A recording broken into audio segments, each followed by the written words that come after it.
Bonjour! Aujourd'hui, je vous montre ce que j'ai fait en lien avec le film de 1993, The Addams Family. Qu'est-ce qu'on voit sur l'épaule de l'acteur principal? La chose, The Thing. Et c'est ça que je fais aujourd'hui.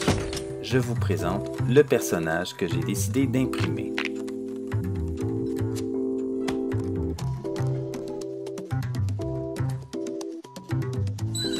Voilà, c'est ça que j'imprime. Et tant qu'à le faire, je vais pouvoir installer ma Apple Watch sur le poignet. Et c'est ce que j'ai trouvé sur Thingiverse.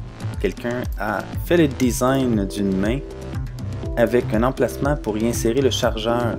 Je trouve ça trop cool. J'ai donc décidé de l'imprimer. La première étape, c'est de charger le fichier en Cura. Voilà, je vais tourner la main un tout petit peu pour qu'on la voie lorsqu'elle va s'imprimer. Et la seule chose que je veux changer en réalité, c'est le infill.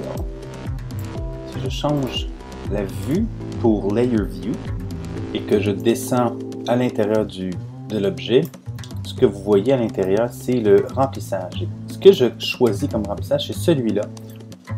Ce qui est intéressant de ce remplissage, c'est que ce n'est pas une structure fixe, c'est une structure qui est variable. Donc, à mesure qu'on monte, les carreaux se déplacent. Donc, dans le fond, ça fait que toute la surface est appuyée à un moment ou un autre pendant le print.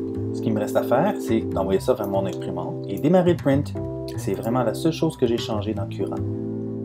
On voit bien dans ce time-lapse que la structure intérieure se déplace bien, ce qui fait que le fini extérieur n'a pas de grillage. Des fois, quand la structure intérieure ne bouge pas, ça donne des finis extérieurs qui sont grillagés ou lignés un peu. Le fini est vraiment parfait. Je pense que le remplissage a aidé beaucoup. Ceci étant dit, ce print a pris 14 heures. La main vient de terminer de s'imprimer. Je l'ai décollé. Et là, on va regarder ce que ça donne vraiment. Le fini est super beau. Wow! Pour une imprimante FDM, la qualité est vraiment superbe. Sans aucun support, elle s'est imprimée à perfection. Vraiment, je suis très satisfait. 15 minutes furent nécessaires environ pour nettoyer la main, sabler et la rendre le plus doux possible. Par la suite, j'ai appliqué une couche de primer et voilà ce que ça donne. Prêt pour la peinture. Je crois que c'est la deuxième fois que j'utilise mon petit paint boot pour peindre des choses avec mon airbrush. J'ai pas énormément d'expérience, mais ça a quand même été assez bien. J'ai imprimé une couche de plutôt rouge au départ, ensuite ça a été un peu jaune, puis j'ai fini avec un peu de brun pour donner l'effet de peau. J'ai donné un tout petit peu d'usure et ça donne quelque chose de très bien. Finalement, la couleur a sorti comme je le voulais. Je suis très satisfait. On va maintenant brancher le fil pour essayer mon Apple Watch dessus. Le résultat est un peu creepy, mais je suis très satisfait. Un autre projet de terminé.